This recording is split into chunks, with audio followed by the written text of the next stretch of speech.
अस्सलाम वालेकुम, ईद मुबारक आप सबको। कैसे हैं आप सब। आज मैं बना रही हूँ कढ़ाई, वो भी ज़बरदस्त तरीके से। फुल वीडियो वॉच करना, बहुत ही शॉर्ट वीडियो है, इंशाल्लाह आप लोग को बहुत अच्छा लगेगा।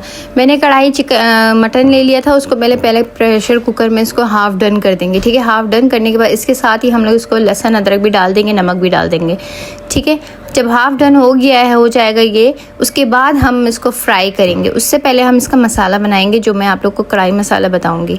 ठीक है, मैंने इसमें लहसुन अदरक पेस्ट डाल दिया था, इसमें साथ में मैंने इसमें हरी मिर्चों का पेस्ट मेरे पास था, वो मैंने डाल दिया। ठीक है, और इसको कुकर पे चढ़ा दिया।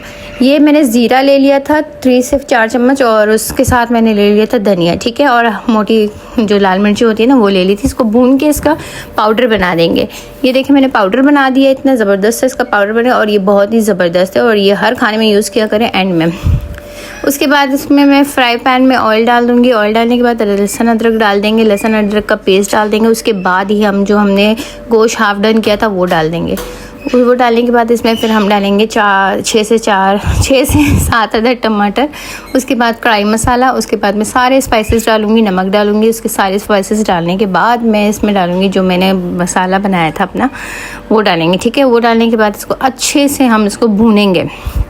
फटाफट सी रेसिपी है, ज़बरदस्त सी रेसिपी, आप लोग ने देखनी है फुल वीडियो। ठीक है, धनिया मैं ज़रा ज़्यादा डालूंगी, धनिया पाउडर, क्योंकि वो ग्रेवी अच्छी बना लेती है। ये देखें, फिर मैं इसमें डाल रही हूँ जो मसाला मैंने बनाया था ना, भून के और उसके बाद मैंने इसका पाउडर बना दिया था, वो डाल देंगे। इसको अच्छे से भुनाई करेंगे, और देखें बहुत ज़बरदस्त सी हमारी ये रेसिपी बन गई है। और जब हम इसको डिश आउट करेंगे, ऊपर से साथ में आप धनिया और हरी मिर्चियों को गार्निश कर दें, और बस ये आपका डिश हो गया तैयार। होप से वीडियो अच्छी लगी होगी, लाइक एंड सब्सक्राइब करें। अल्लाह हाफिज़।